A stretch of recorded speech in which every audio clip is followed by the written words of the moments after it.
Hello and welcome to the Digital Freethought Radio Hour on WOZO Radio 103.9 LPFM right here in Knoxville, Tennessee. We're recording this on Sunday morning, January 16th, 2022. I'm Larry Rhodes, or Doubter5, and as usual, we have our co-host online with us. Hello, Wombat. Shoot for the eyes. I said shoot for the eyes. Okay. Don't know the reference. That's a good policy. Blind them first. Okay. Our guests today are Doubtfire from Florida. Hello. And we have the John Richards from across the pond in England. Hello and welcome. Hello. Digital Freethought Radio Hour is a talk radio show about atheism, free thought, rational thought, and humanism and the sciences. Conversely, we also talk about religion, religious faiths, gods, holy books, and superstition. And if you get the feeling that you're the only non-believer in your town, well, you're just not. Here in Knoxville, even in the Bible Belt, we have a group of over 1,000 of us, so there's bound to be others like you there. We'll tell you more about our group after the mid-show break and maybe even talk about how you could start your own group. Wombat, what are we talking about today? What's our topic? Hey, so I wanted to talk about atheism and whether or not it's boring or not. But I'm going to be honest with you. Speaking of boring, it's been a balmy 1 degree Celsius, 1 degree for the last 2 days. And right now, today, it's doing this little greatest hits between the worst weather patterns in the world. So do some drizzle, do some sleet, then some snow, then some rain on top of it, then sleet, then snow. And it's just depressing. I feel like a kid that got a kite and it's raining the same day. And you're just like, such as January. Yeah. It's a real downer, but I'm hoping for good weather in the future. John Richards, what's the weather like up there? Just wondering.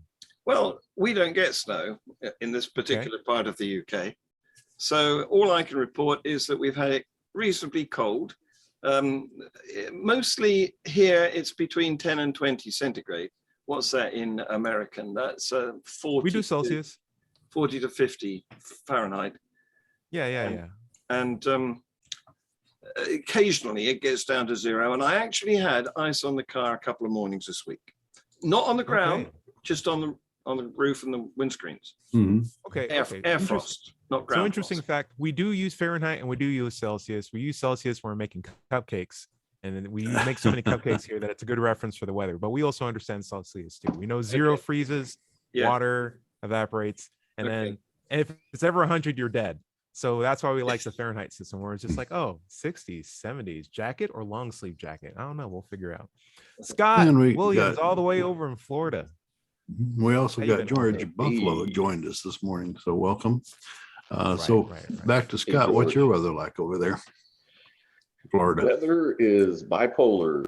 It was, I think last weekend it was in the 70s. And then I think it was like on a Monday for the most of the week. Last week it was in the 40s. It was freezing cold and windy, and now it's in the 60s. So just can't make its mind up.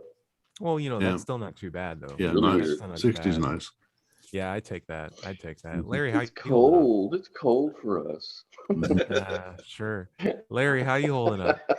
Oh, fine. I finished Alex. Nice. Half-Life Alex? What's your Half-Life Alice on the Virtual Quest 2 virtual reality. And I highly recommend the game. I think it's excellent. Of course, I immediately restarted it. So I'm doing it again. It's just great. I'm playing it on an easier level this time, so I can be more enjoyable and kind of a walkthrough. But now that I'm ready, used to the controls, it should be a lot better. So question, did you play the other Half-Life games, or is this your first Half-Life? Oh, no, I played them all repeatedly. Okay. It's one of my favorite franchises. Fantastic. So you're right in the heart and potatoes of it. Okay, great. Because we've been talking so much about VR, I actually pulled mine out of the closet and tried and started it up again. So having some fun with that. Is that an Oculus? It's an Oculus Rift. Yeah. Oh, great. For me to get started with mine, I have to do a little rigging because it is cabled. So I have to cable it through like an overhead ceiling fan and into the car, and then switch out the batteries and then make sure nothing gets updated, all that stuff. Well, if you want to play any co-op games, let me know. Cool. I'll keep that in mind. Buffalo, George, How you been? And what's the weather like up in Kentucky? I've been fine, thanks. It's sleeting outside, so we're on the edge of Yeah. a storm that's sweeping south and dumping snow where you are.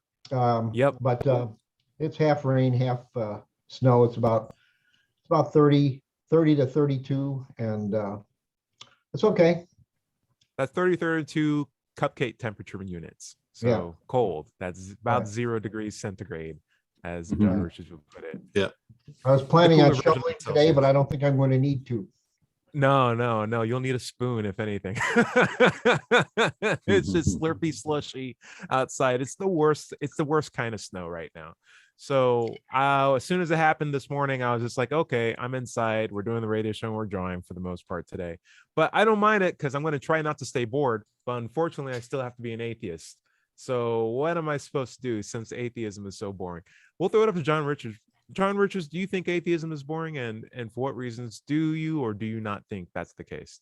Oh, well, you've opened a can of worms there, because first of all, I want to clear up the fact that atheism Okay. isn't. It's an atheism. It's an atheism, really. Because I like it.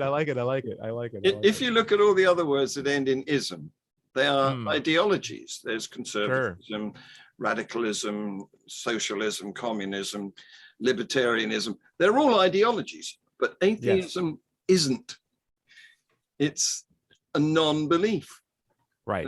That's all it Very is. good point. So It's given that opting out. yeah, exactly. So given Or that not it's- ever being indoctrinated in the first place, right? But Exactly. I Yeah, agree yeah. with you. yeah, that was me. I wasn't indoctrinated. I was so lucky. Hmm. So given that it's not really an ism, Hmm. there's nothing there that could be either boring or exciting. Now, this is interesting because say everybody just watched the brand new Spider-Man movie and you hadn't, right? There Yes. is an example of you not being the case yet. Everyone's having all these fun with all these superheroes running around. It's just like, man, don't talk to John. He's not one of the movie-go watchers. He's not having a fun time as we are. Like, couldn't you see that as a good argument for why atheism, even though if it is and isn't, is also boring? Well, okay. So in what you're saying therefore is that it's a matter of being in the tribe or not. Yeah, you're missing Right. out. Yeah. Mhm. Yeah. So I don't want to be in a tribe. I want to be an individual. And Interesting. anyway, as for whether it's boring or not, let's take it at the face value that, the theists imagine it really is a thing. And let's consider whether it's boring or not. Well, how could it possibly be boring when we have the opportunity to appreciate all the wonders of the universe that are out there that you don't find in books like the Bible? I would say it's more, and I'm going to use an American word here. I would say that it's more awesome than being in a religion, being in a faith. I If fully we looked agree. up in a Merriam-Webster dictionary, we'd find the word awesome. So Yes. thank you for the credit. We'll take it. Manifest Well, destiny. We'll absorb that word. The thing is, it's a biblical word. God Oh, interesting. inspires all. Hmm. And we don't really Some have of the that time. word. In the UK, I don't know. I wouldn't think that it's a biblical word. Just my 2 cents. I mean, even what was it? Oprah on her show said that she didn't think that atheists could experience awe, Yes. because you got to have a Interesting. belief in God to have awe, Yes, I which know. is crazy. Yes, Yeah, I that's sh- crazy. Anyway, in the UK, it's not really in our lexicon. Where you say awesome, we would say amazing. Ah, interesting. Hmm. Interesting. Okay, I'll keep that up. Larry, it seemed like you had some comments that you wanted to make. Oh, now if I can remember what it was. Womp womp womp. Well, go on and I'll think about it some more. It was All in the right. middle of something that John said, but he had changed the subject 2 or 3 times, so I have to come All right. back to it. John, you got to make sure that when you make your points that you interject them with a little cattle prod to like later. That way you can like have a association. Oh, yeah, I George, remember. outside- I Oh, remember. okay. Do you want Um, to do a replay? No. It's talking about the context.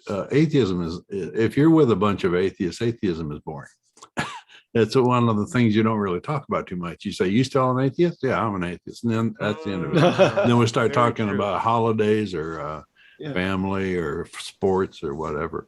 However, going to a church and in the middle of the sermon, elbow your neighbor and say, I'm an atheist. Now you're gonna have a very exciting now it's exciting. Things are going to wrap up pretty quick. yeah. Though I could say this, Real quick. life outside of the church pew, life outside of listening to a guy have to talk to you or literally lecture you for about an hour every day or every week. Oh man, I'm glad I have that time back. Speaking of boring, because I've had times where it's just hard for me to stay awake. I've always had this problem, you know. And this is George Brown, the 2.5. Welcome to the show. Yep. Came in. Thank you. It's like, what are you going to say at an atheist meeting like this one? You're going to say, I don't believe in God. Right. Nah, I don't believe in God either. Yeah. What do you want to talk about? Next subject. Next subject. We want to talk about video games. I mean, we don't have any statues. We don't have any icons. We don't have any. Well, we can talk about things like science and evolution and things that the religious folk generally tend to shy away from. Yes. That are very amazing. That are awesome. Awesome. Well, we can have a song like "I don't believe in God." Yeah. Well, I don't we believe go in to- God. there's Imagine. There is Imagine. Before we go to Buffalo, Georgia, you would say, like, when you do these atheist meetups, it's relatively much more affordable than saying starting up a church and trying to get the tax-free accreditation or have a treasury department. It's just like, hey, you got atheist friends, just hang out with your atheist friends. There's no expectation of dues or anything like that. So more stuff there. But we're not here to bang on religion. We're here to talk about why atheism is boring. And who's going to explain it better than George Buffalo? No, it's not at all boring because you get to think about things that are really exciting, like take a walk in the woods and look at anything and imagine how much you don't know about whatever you're looking at. And the That sounds processes by so which much more boring than a Christian who looks at a tree and says, "Therefore, my God exists." God did it. And Or that's that in might the be subject. dirty. It might be dirty, so I shouldn't touch it. It might be, so I wouldn't touch it. I don't know. I don't know whether there's a survey anywhere, but I suspect that most of the least boring people are atheists. I mean, when you think about it, there's the comedians; they're pretty much all atheists. There's the Good ones, Scientists. at least. the good ones, at musicians. least. The Also the musicians good ones. are all Also the good ones. pretty much atheists. Yeah. Yeah. Scientists, and I think a lot of people who are in business and politics probably are atheists, but they don't want to admit it because they might lose customers. Yeah. So I think if there should be, maybe we should do a survey. There should be a list of this so that we can provide some evidence to show that we are the least boring people. Not only that, Donald one- Trump is an atheist. Because he declared it. No. I mean, he's an atheist so long, but for everybody else except himself. Yes. But he held up a Bible in front of a church. Doesn't that yeah, mean so he's a there, believer? so there is that. But Hypocrite. Well, it's a Bible about him, I think. Yeah. No, I believe it. say this. Hey. I'll make this one quick point. There are religious presidents and political figures that we've had who only when they go against their dogma to serve the greater good do we recognize that they're actually good leaders. So, for example, we've had Biden, who is devoutly Catholic, who one of his first, executive orders was to reinforce rights for abortion. Yeah. Which is absolutely against the Catholic Church. Yeah. And when I saw that, I was like, that's a guy who's not doing what his dogma is telling him to do. Yeah. That's fantastic. And Well, I'm really, really happy to have that. On that subject, this very week, the Pope has made a speech in which he says, if you don't have children, you're selfish. And of Well, course, his major audience, of course, are other Catholics, so And that they he's- can have children and bring them into the church. It's a way Does- of growing the church. does this mean he's got children himself? He might. Let's be honest. Hey, Scott Williams, or Scott Williamson, Doubtfire, I want to know about you. Do you think atheism is boring, and what could be more interesting if we were to, excite it up a little bit? Man, that's a great question. But I'm kind of a strange person, maybe. But I don't find atheism boring at all. Like, it gives me meaning and purpose in life. Like, an example, when I do atheism, so to speak, at work, I found out just about everyone I work for, or work with rather, are atheists. They didn't want to come out and say anything, but we all figured it out somehow. And so we talked about it. I had a little get together on Friday, and we talked about atheism and religion. We talked about other things, but we oftentimes have fun talking about our religious experiences and this and that.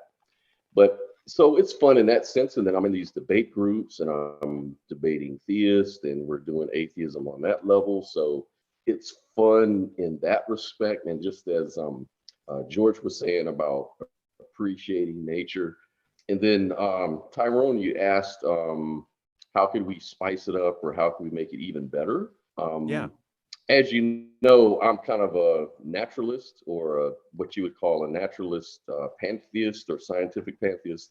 So what that really means is that everything that the supernatural religious gods sort of explain, naturalism seems to do the same thing, if not better. At least we have a grounding for our God, so to speak. God, not really a God, but nature. And I find that makes you appreciate, like George was saying, makes you appreciate nature. It gives you awe, gives you wonder, the mystery of the world, mystery of life, all that's exciting stuff. I think having all your questions and mysteries answered would be boring. Having God as the answer to anything and everything is kind of boring. And I think that's part of the reason I left religion. It was just boring, and now I've never had a problem. And then one more thing. The reason you left religion was because it was boring. That's a great point. Or that's a great. It was boring. That was a major part of it. Sitting through all those meetings and hearing the same message over and over, not able to explore, other alternative views, things like that.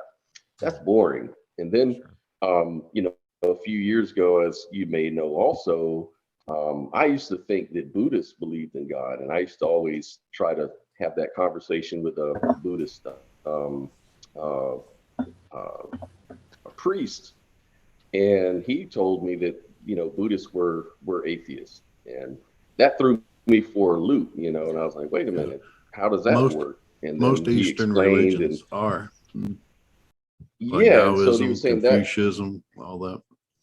That atheism is actually the foundation of their philosophies of unattachment and things like that. So there's a lot of excitement, I think, with atheism, no matter how you look at it, or how you approach it. But that's just my view. Cool. John, it looked like you wanted to say something. Yeah, well, I'm thinking atheism is boring compared to what? I mean, does that mean that all theism... roller coasters. This is what we're talking about. Roller coasters, peppermint sticks, Willy Wonka's chocolate factory. Yeah, Does it mean that all theisms are not boring, or is it just a specific one? And if so, which one? I'd like it to be Unkalunkalu. It's my favorite god. I would argue that whatever. Now, let me make sure I get this right. Not the Mennonites, but the Shiwis, who are the ones who are like no technology. Larry, help me out here. Oh yes, no, Mennonites and Amish. Amish. I would say Amish is like one of the top three most boring. Top three most boring is like, what are you going to do today? Make some straw hats? Ooh, that's rough. Except they're so milk our connected to cows. nature, so Yeah. But I would say connected to nature. my point is nature is awesome, and I find science to be an appreciation of nature. Like when I'm doing physics, I'm not just doing it so I can pass a test. I'm doing it so I can understand how the universe works, or at least a model, make more sense in a way, and predict things that'll happen in the future and why things happen. And I find that to be really, really amazing that it works on that level. It's absolutely really, really great. Sure. Well, expanding on that, when the Bible was written, of course, we didn't know about microbes. So when microscopes were invented, everything immediately became much less boring.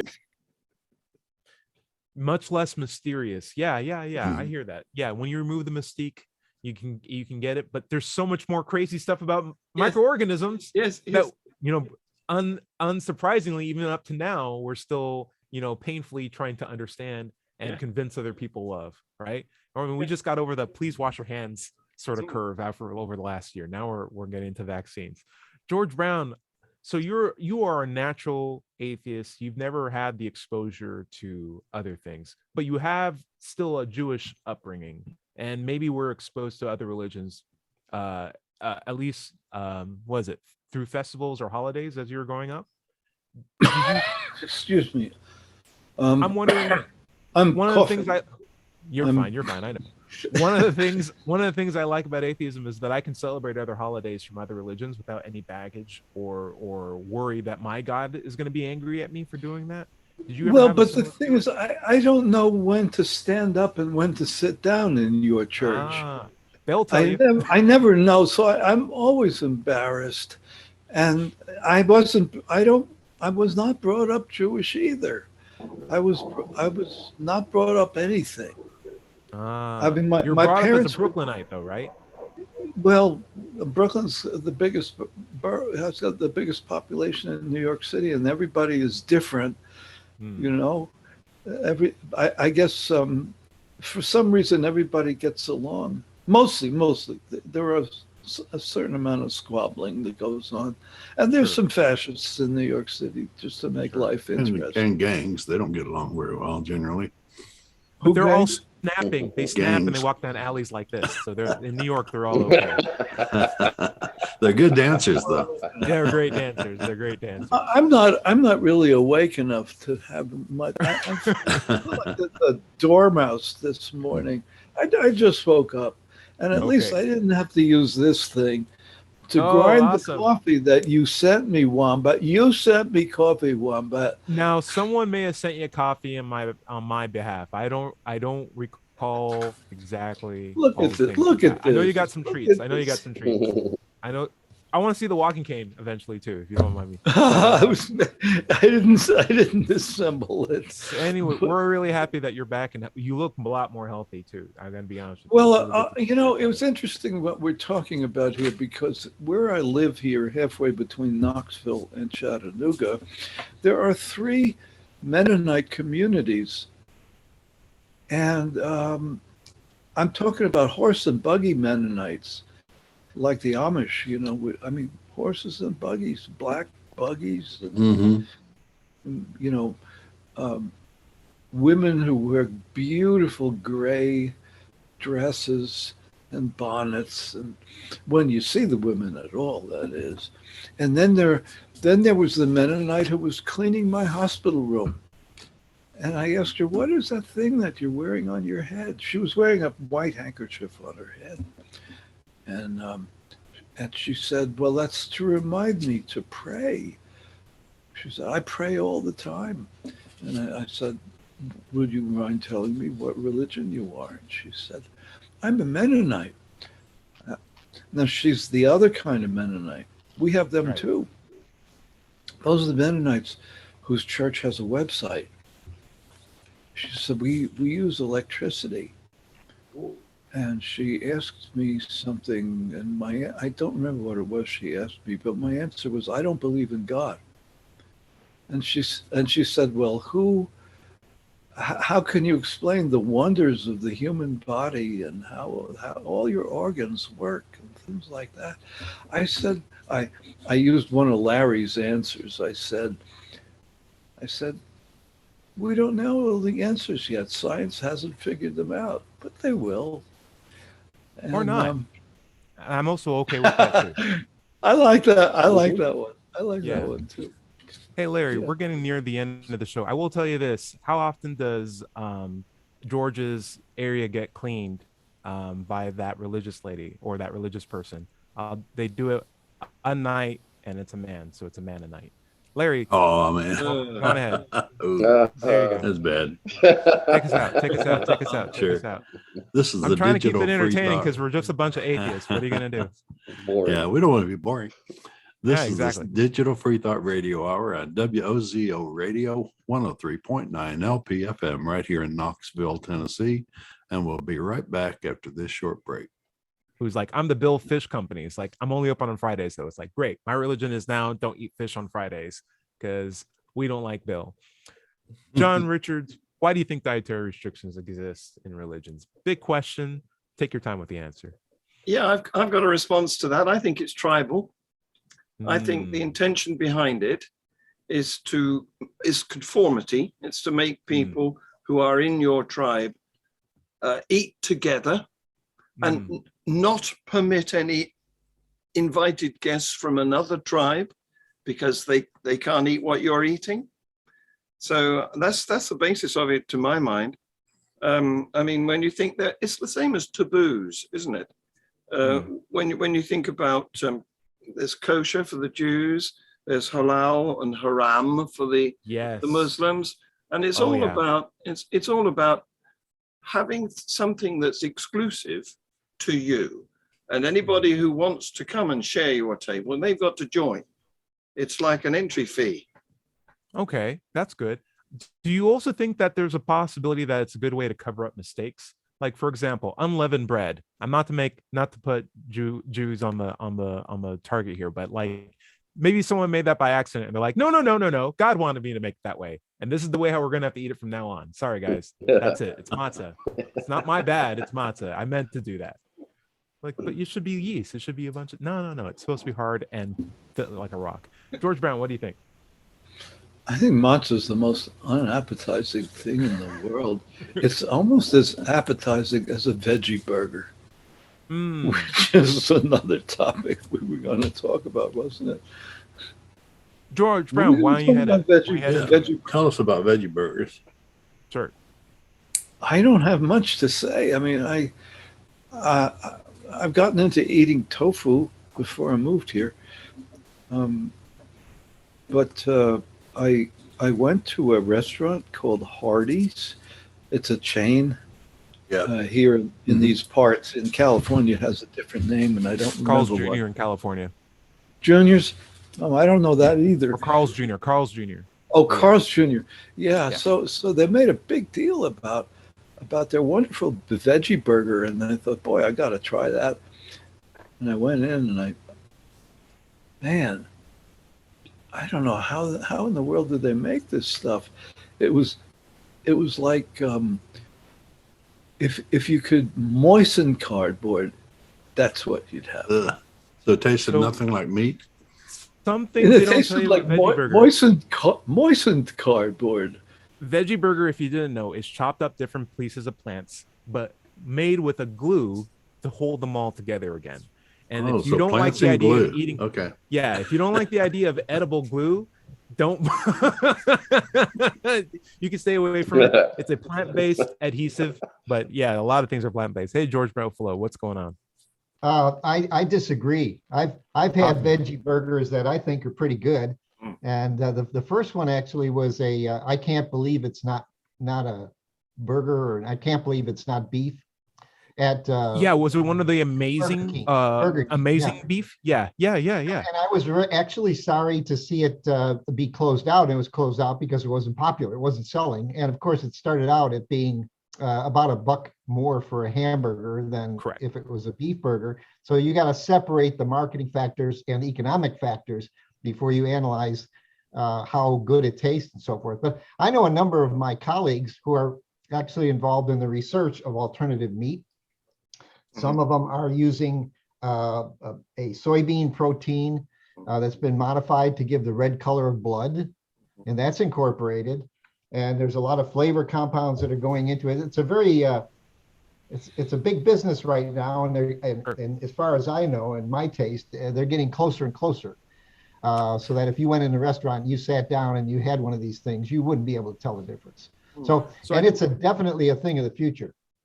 I definitely think we're moving there very quickly, and I think even if it doesn't catch on quick, we'll see it again pretty soon.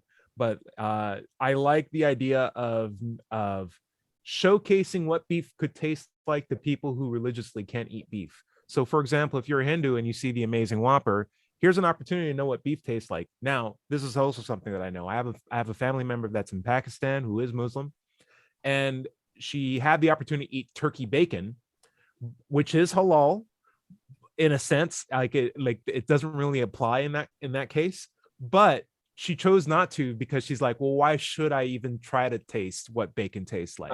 Because I already know. It's like, you don't know you don't like it. You just know you can't have it, right? So here's an opportunity to taste what it tastes like without having to, like, you don't have to turn your nose up at it because you don't know either way. And we know for a fact it tastes good. It's all the ingredients of good put in one delicious form. So like, try it. It's not that bad. It's not that bad. She still didn't want to.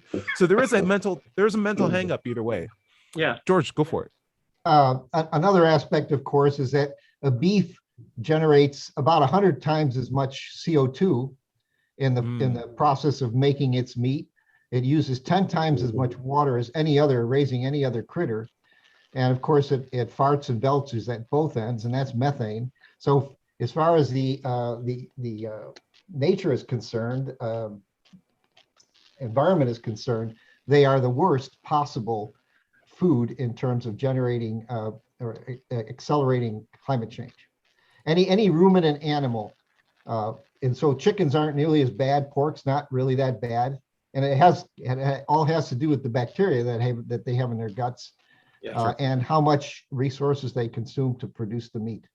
So now, alternative meats, artificial meats, are going to be a thing of the future. Sure. Yeah, and I'd like to see more of that soy KFC chicken, to be honest with you, because I tried that. It turns out when you deep fry something, it doesn't matter what it is, it's going to taste like KFC food. And they're frying it in vegetable oil too, aren't they? Yeah. So it can be done. Scott, do you have opinions on why you think there are religious dietary restrictions? And did you ever have to go any of them while you were in the truth? In the truth?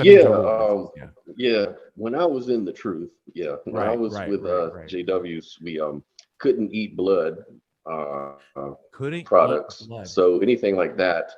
But when I left Jehovah's Witnesses, sorry for interrupting.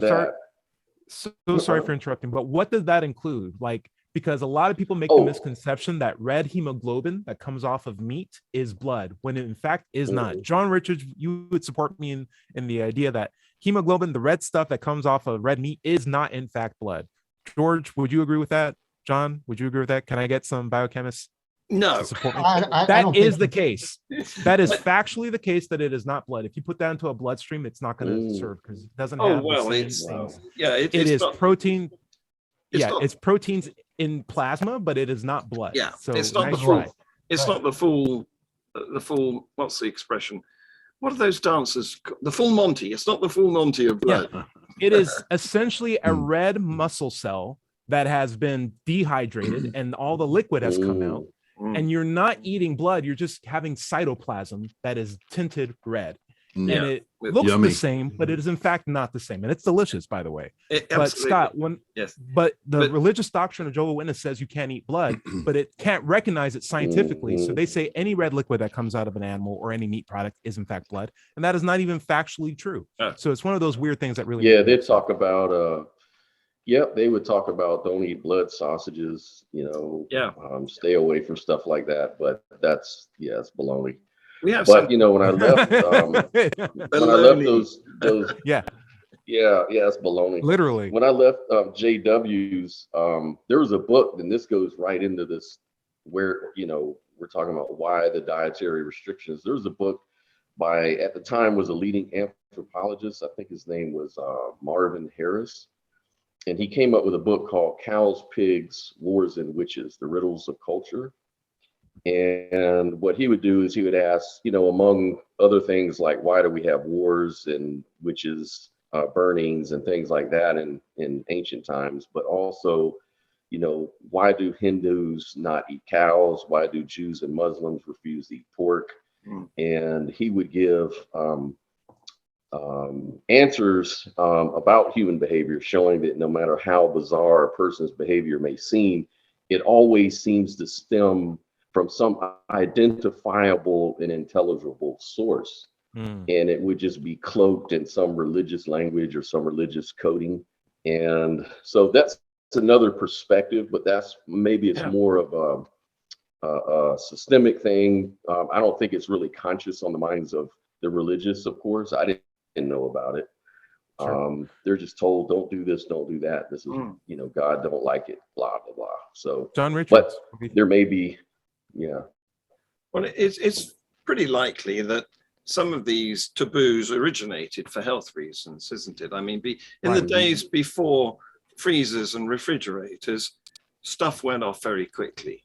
Like shellfish, for example. If you don't eat that tomorrow, don't eat it at all.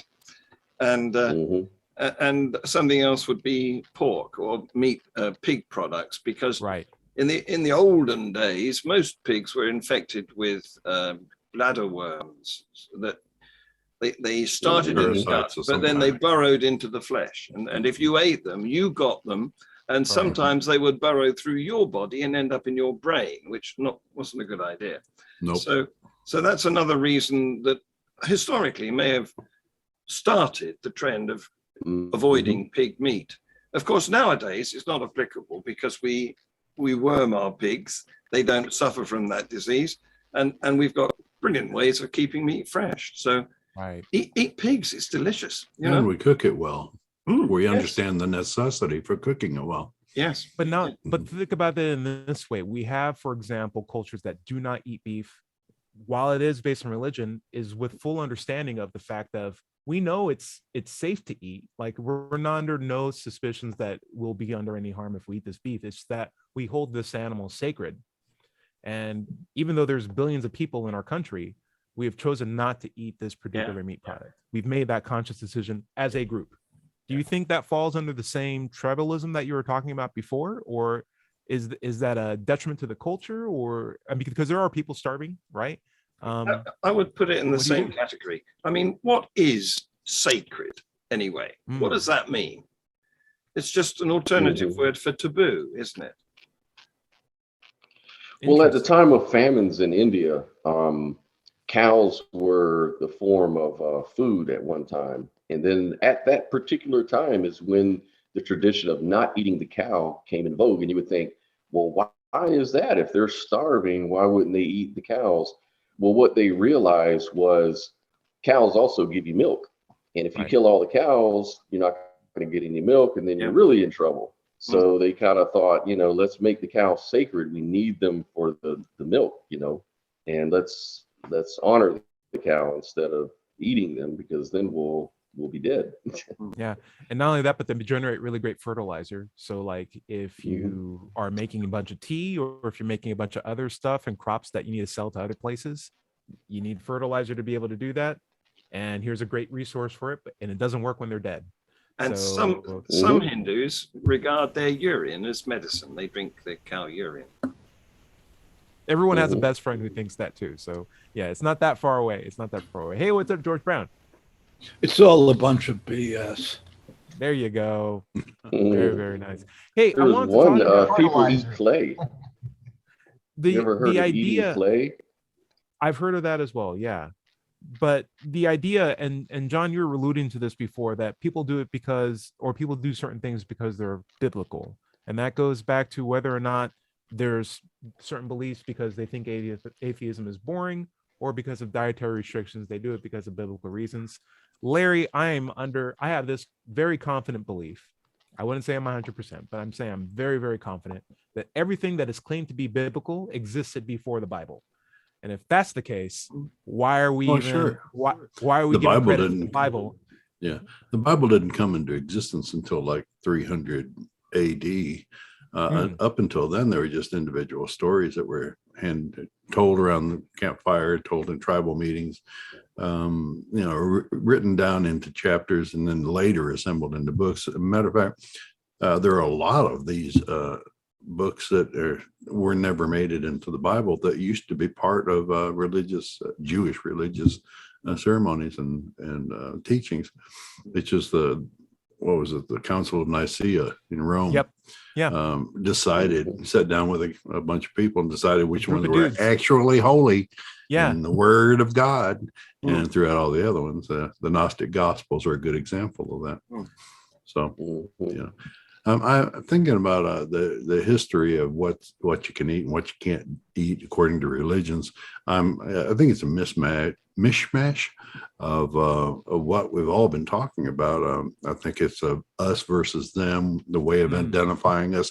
We don't eat meat on Friday, so you are not part of us if you do. The dietary problems with infection and parasites, maybe even the availability of certain things, so that you had to cut out eating it one day a week or not eat it at all. I think that it's just lost in the history of time, or like in the distance of time. But we have our science now. We know what's good to eat. We know how to prepare it. We can eat pretty much anything we want to, as long as it's prepared correctly. So, it's just an interesting retrospect to find out why it used to be that way. So one quick point before we go to George Buffalo and then John Richards. So because we know the science, in my head, it was never about the science. It was never about health. It was about control. And the reason why these dietary restrictions exist was because there was a group trying to control another group. Because even when we're informed with the proper ways of eating, those rules still stay in place. Well, I've got a brother-in-law who sells shellfish. This is 2,000 years ago. Yeah, but no, I'm kidding. And he says, I don't like him, so he's not a part of our religion, so we don't eat those anymore. We'll put him out of business. Could be economic. Yeah. George Buffalo. Another selfish reason, and that is, if you don't have a taboo, are you sure you're going to get into heaven? Yeah, it's true. You have to have some sort of weird thing in your head. Yeah, you got to have something. You got to give up some comfort. It's there's some sort of sacrificial point in it. John Richards, it's not that easy. John Richards, what do you think? Well, I was wondering whether Larry's mishmash is some sort of potato dish, but the potato mishmash. Yep. John, real quick question. So it's not potato? And it's not tomato either. Oh, are you just hanging out with us? It's tater. What are you talking about? Tater. That's right. Anyway, the other thing I wanted to say is that, linking back to the first half, going on dietary information alone, being able to eat everything, the atheist position, is obviously much more awesome than having a restricted diet. So it's less boring to be an atheist from a food point of view. Oh, more very exciting. Good. Yeah. Hey, that's a good but job. you may not get into heaven. No, hey, you know what? If there's bacon in hell, sign me up. I'm good. I'm fine with it. Hey, why don't we do some closing words before we head out? So on both sides of the topic, Scott, on the idea of atheism being boring and then the idea of dietary restrictions, what's your final words? Atheism isn't boring because you can eat whatever you want. So I got both questions answered in one answer. John Richards, I saw your interview with that paleontologist. You had a good time with them. What was some of the cool things that he was telling us about? Oh, he's a retired GP who has moved to the Isle of Wight to pursue his childhood dream of searching for fossils. And he's discovered, he's only been doing it a few months, and he's discovered a huge dinosaur bone, because the Isle of Wight is the best location for dinosaurs in Europe. Got it. And we need to promote this because it's an attribute. It's of tourism and academic interest. So go to the Isle of Wight and see the dinosaurs. Isle of Wight. Hey, something cool is Brea Tar Pits in California still exists, and they're still pulling things out of that pit. It's this giant literal tar pit, and a bunch of stuff over millennia have died in it. And every single time they make new technology that can dig deeper and pull more stuff out, they keep pulling out more cool things. And I'm just like, isn't this great that we have a little nice time capsule in the middle of LA, more or less LA? And the open top bus tour goes past it in LA. It's so cool. It's so cool. Yeah. The other interesting thing that I'd like to throw out is you said you found a really big dinosaur bone in the Isle of Wight. One of the upsides to the eventual disaster of climate change is that we will eventually start being able to dig in Antarctica, and I'd love to see what kind of dinosaur bones we pull out from there in the horizon of human existence on this planet. It'll be fun. George Brown, the second and a half. coffee is now a dietary taboo in atheism. What are you going to do? What religion are you now going to convert to? I'm going to become a chocolate junkie. But I discovered La Brea Tar Pits too, and at night. And I think why all those antediluvian animals died in there was because they got high on the art museum next door. Interesting. Nice. There's the wonderful art museum, and you dig all those paintings, and then you get stuck in the tar. One of the dark things they don't tell you about the tar pits is there used to be a layer where you would find human bodies, because before it was a national recognition, it was a great way to dispose of nefarious activities. But the cool thing was all those bodies were at the very, very top layer. And then as you get down, that's when you start finding the saber-toothed tigers. And then further down from there, the more reptilian stuff. It's like, oh, it's still valid, guys. It's great. George Buffalo. There are other tar pits. And why doesn't anybody talk about that? That's true. Good point. They don't have the marketing. Or the movie star. They're not downtown. They don't have the square chin job. That's why. George Brown, any final thoughts on the idea of dietary restrictions and whether or not atheism is boring? Well, I'll tell you, as a classical musician, I'm really, I love religious music from the Renaissance. And I love religious music from the Baroque period. What happened to it? Why did church music?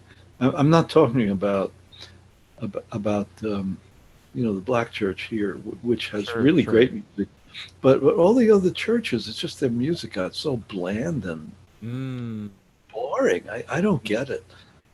You need diversity and a desire to change to keep music, in my opinion, lively and on a certain sort of precipice of quality. And it stagnates very quickly if you take away those inspirations or influences. And so chamber music hasn't had a lot of it over time. George Buffalo, the idea of atheism being boring and dietary restrictions. Final words? Atheism is not as far away from being boring because it also contains reason.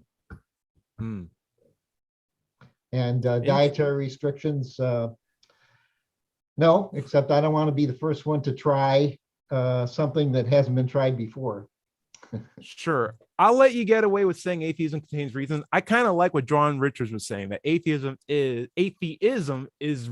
isn't, because there really isn't anything about it. And I have found many unreasonable atheists and had very enlightening conversations with them. So it's not enough just to not believe in a God. It's to have a good reason why not to as well, because you can easily call yourself. There you go. I love that. I love it. All right, Larry, before we get into you, let's do some final plugs. John Richards, anything you'd like to plug before we head out? Sure. Yeah, you've already plugged my Freethought Hour show. And of course, that's preceded by Global Atheist News on my Freethought Productions channel. But today, I really want to plug What If You're Wrong, which is a song with lyrics by Richard Dawkins. Interesting. And that's out there now. So I can put a link in to you for this, and you can listen to the song, lyrics by Richard Dawkins, and it's plugging the Freethought City. That's freethought.city/Kickstarter. I love it.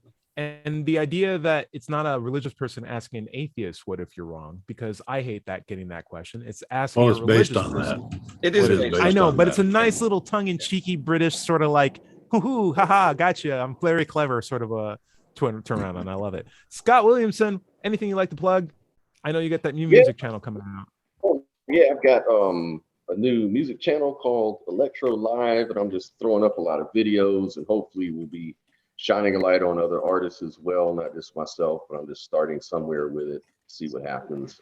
It's that. Fantastic. And releasing more records and stuff like that. It's just all fun, man.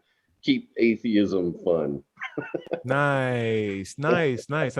I'll give you some of my music. Let's make a uniform atheist channel to promote. I'm down with that. Let's do it. Yeah, that'd be great. That'd be really great. Larry, we're at the end of the show. Could you tell me what chapter of your book talks about how atheism is boring, so that I can find out what it's all about? I don't think I have that chapter in there. Well, Atheism is not boring. It supports and understands the scientific method, which blows away taboos and allows us to understand the universe. How could that possibly be boring? What great, well said. Yep. No, this is, let me get my notes here. I do have a book, though, that, as you mentioned, it's available on Amazon and other places that sell books. It's called Atheism, What's It All About? I also have a YouTube channel that can be found by searching for Doubter 5 or Larry Rhodes. If you like this show, be sure to visit digitalfreethought.com/blog for many atheist archives, songs, articles, etc. It's an atheist themed blog. If you have questions for the show, you can send them to askanatheist@knoxvilleatheist.org or send them to letschatse@gmail.com, and we'll answer them on future shows. If you are having trouble, emotional, logical, whatever, trouble leaving religious beliefs behind, there's help out there. Go to recoveringfromreligion.org and see what they have to do or say to help you. Thank you for joining us on the Digital Freethought Radio Hour. Remember, you can find the show on Apple iTunes, Pocket Cast, Amazon, or Pocket Podcasts everywhere. Just search for Digital Freethought Radio Hour. If you're watching this on YouTube, be sure to like and subscribe. Remember, everybody is going to somebody else's hell. The time to worry about it is when they prove that heavens and hells and souls are real. Until then, don't sweat it. Enjoy your life, and we'll see you next week. Say bye, everybody. Bye, everybody.